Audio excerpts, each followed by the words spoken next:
तुम जिसे विवाह कहते हो, मैं उसे आत्महत्या कहता हूं।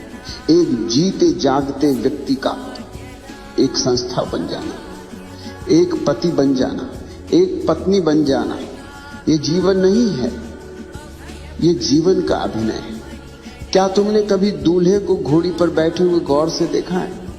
वो सोचता है कि वो राजा है, वो सोचता है कि उसने कोई किला जीत लिया है, मगर उसे खबर नहीं, उसे रत्ती भर भी खबर नहीं कि वो अपनी ही आजादी की शव यात्रा में जा रहा है। वो बाजे गाजे, वो शोर शराबा, वो रोशनी, ये सब तुम्हें धोखे में रखने के लिए है, ये सब तुम्हें बेहोश करने का उपाय है, ताकि तुम्हें पता न चले कि तुम एक खुली जेल में प्रवेश कर रहे हो। जरा अपने चारों तरफ देखो, जिन लोगों की शादियां हो चुकी हैं, क्या उनके चेहरों पर तुम्हें कोई आनंद दिखाई देता है?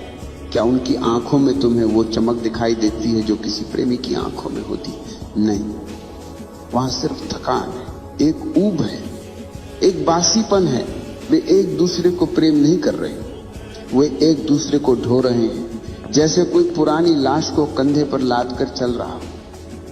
और मजे की बात यह है कि वे मुस्कुराने का नाटक भी कर रहे हैं। तुम मुझसे पूछते हो कि शादियां असफल क्यों हो जाती हैं? मेरा जवाब थोड़ा कड़वा है, मगर सत्य हमेशा कड़वा ही होता है। शादियां असफल इसलिए नहीं होती कि लोग बुरे हैं, शादियां असफल इसलिए हैं क्योंकि विवाह की पूरी व्यवस्था ही इंसान के स्वभाव के खिलाफ है। मनुष्य एक बहती हुई नदी है और विवाह एक ठहरा हुआ तालाब।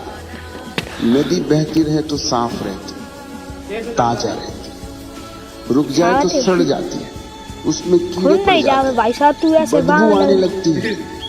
आज हर घर से वही बदबू आ रही है, कलह की, संघर्ष की, घुटन की।